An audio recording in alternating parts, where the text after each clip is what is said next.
Hey guys, this story time today is for all the kids out there who enjoy fairy tales. Fairy tales are like my favorite, and so I especially like this book that I'm going to read from today because it's called Newfangled Fairy Tales. And that means that they took fairy tales that we're used to hearing a certain way all the time and they switched them up and they made them different. And sometimes they're really funny. So I enjoyed the stories in this book, and I'm going to read one to you today. This story is a twist on a story that everybody knows, Red Riding Hood. This one is called Red Riding Hood and the Scrawny Little Wolf. I have to put on my glasses so I can see to read. Lou lived with her daddy in a house tucked into the side of a mountain. She was a bold girl, fond of ranging freely through the forest and field. She knew the ways of the wild things and respected bat, hare, and baby bear alike. Folks smiled when she whistled by. One fine morning, after a big breakfast of porridge and toast, Lou's daddy said, "Lou girl, I'm fixing to make my famous 5-bean vegetable soup." "Yum," said Lou, piling bowls in the sink. "I'll do those dishes," said Daddy. "What I really need right now is a cord of wood. Gotta keep a good blaze going under this pot." He tapped the black pot with his huge spoon. Lou picked up her axe. "Do you want me to stop by Granny's?" she asked. "Nah. At this time of day, she's probably out leaping tree stumps for exercise," said Daddy. "Or playing tug of war with her mule. You won't catch her at home." "I'll bring her a bucket of soup for supper," said Lou, swinging out the door. "Oh, she's coming over by and by," hollered Daddy. "Now fetch me that wood quick, please. This measly fire won't burn for long." So off went Lou with her fine axe on her shoulder and a whistle on her lips. The wildflowers sparkled like tiny suns, and a breeze frisked through the mountain grass. The puffy clouds seemed close enough to touch. It was a lovely morning indeed. That's why Lou was shocked when she rounded a bend in the path and found a girl crying as if her heart were breaking. "Hey," said Lou, stopping short. "What's with the tears?" "I am Little Red Riding Hood," wept the child, "and I'm a heroine."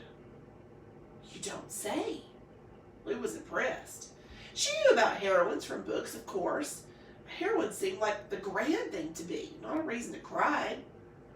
There, Lou said. "Tell me your story." "Well," the girl sniffed, "my grandmother is sick." "I'm sorry to hear that," Lou interrupted. "What ails her?" The girl blew her nose into a lace hanky. "I don't know," she sniffed again. "It's not important. Anyway, I'm bringing her this basket of goodies." "When my granny is sick, she drinks lots of orange juice and eats plenty of soup," Lou said. "Liquids are important when you're fighting a cold." "Well, my grandmother likes goodies," said Red Riding Hood. "Which brings me back to my story." "Goodies?" Lou took a pretty little cake from the pretty little basket and inspected it. "This food is no good for a sick person. You can't build up a body with cakes." "Hear my story, you can," the little girl declared. "Now, if I may please continue." "Cakes?" Lou shook her head. "My daddy makes a 5-bean soup that can heal a bull with one hoof in the grave." "I was on the path to my poor sick grandmother's," yelled the girl, "when I was detained by a wolf." "A wolf?" Lou stopped shaking her head over the little cakes and peered at the girl with interest. "Wolves are quite rare these days. I've never even seen one." "Well, there's one," snapped the girl, pointing. "The lazy thing. He's supposed to eat my grandmother and then try to eat me, but he absolutely refuses. He has ruined my story." For the first time, Lou noticed a scrawny wolf sitting nearby. "Pleased to make your acquaintance," she said. "Charmed," said the wolf, nodding politely. "Please explain to the silly girl that I have absolutely no interest in consuming her sick grandmother her skinny self, or that ridiculous basket of cakes. The wolf shuddered.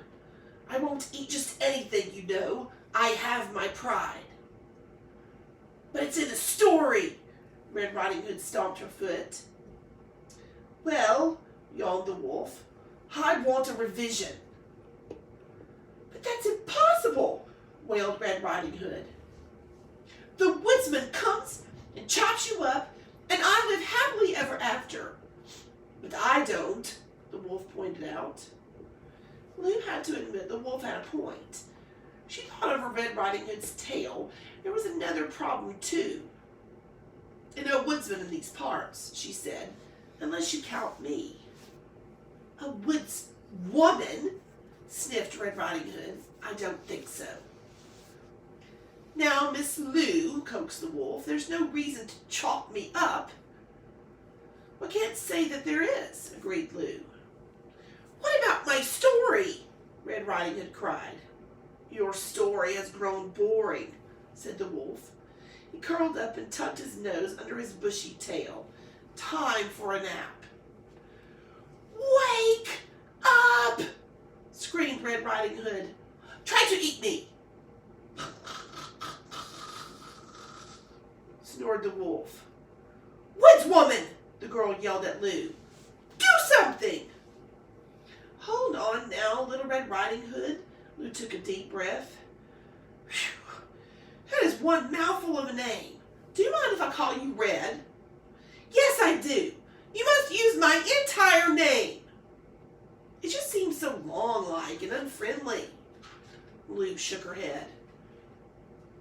You're certainly not a woodsman, the girl surveyed Lou from head to toe, but you'll have to do. Now wake up that wolf and let's get on with my story. Oh, little sister, Lou said, continuing to shake her head, you are one grouchy girl. I don't cotton to commands. Didn't your mama teach you manners? I don't have to say please. Red Riding Hood was red with rage. I'm the heroine. This is my story. Well, I'm with the wolf then, Lou shouldered her axe. This story has grown mighty boring. I'll be on my way, Little Red. My daddy taught me to leave any situation that gets me riled, and he also taught me to speak out against injustice. I would advise you to be nicer to the next woodsman who comes along and leave that poor wolf alone. There's no need to chop up a creature just to suit your story. But, sputtered Red Riding Hood. Good day. Lou tipped her axe before walking away. Red Riding Hood threw a queen-sized fit. The mountain had never witnessed such stomping and screeching. The wildflowers shivered, the puffy clouds scattered, and the birds were scared silent. But the wolf slept on. Lou cut her cord of wood and headed on home.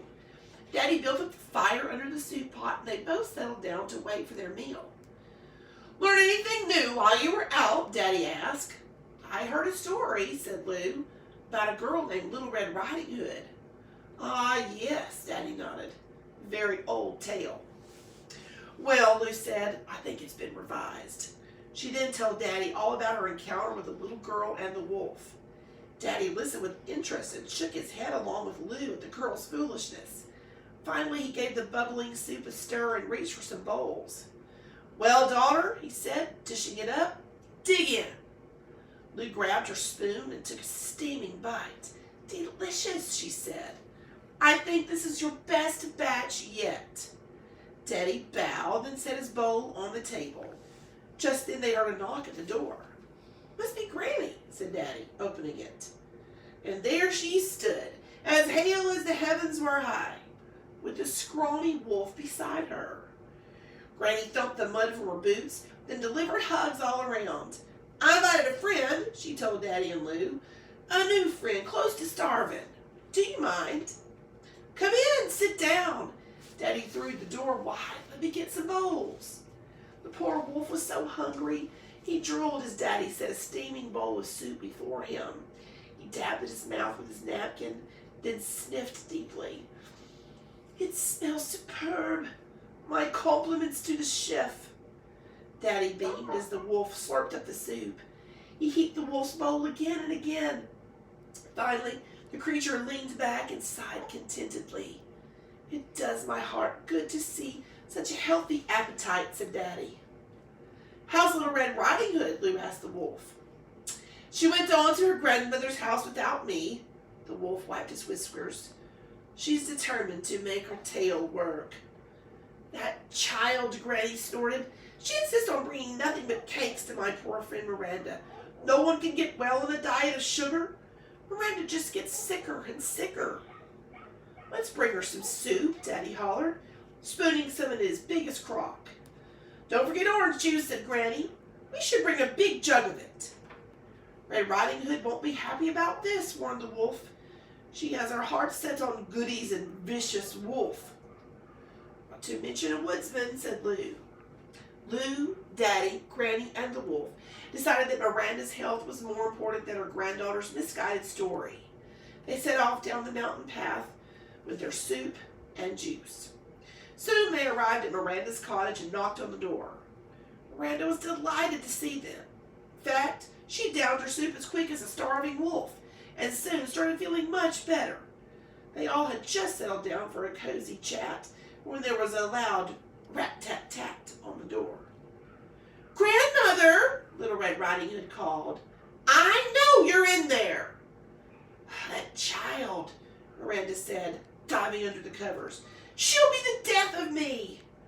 The door flew open and Red Riding Hood stomped in. That stupid wolf has disappeared. She saw the wolf and brightened. I trust you're well, the wolf said politely. Ha! Shouted Red Riding Hood. I knew you'd be back, you big bad wolf. You were about to eat my grandmother, weren't you? Please, Miranda begged. Not today. Certainly not, dear, the wolf soothed Miranda. To Red Riding Hood he added, do hang up your hood and join us. May I offer you some soup? It's quite nice, peeked Miranda. Grandmother, Red Riding Hood exploded. You're supposed to eat my goodies. But they're stale, wailed Miranda. Hold on now, Little Red. Lou stepped into the fray. We can only play a friendly call on your granny and you seem bent on ruining it. But my story has been revised, finished Lou. Now take that bowl and thank the kind wolf. But Red Riding Hood would have none of the 5-bean soup, and in a rage, she ate the entire basket of hard-as-a-rock goodies. She went home with a chipped tooth and a stomachache. And so the heroine departs, murmured Lou, as the group watched Red Riding Hood stomp down the path. The wolf put on the kettle for tea and smiled at Miranda, Granny, Daddy, and Lou. Now this is my idea of happily ever after, he said.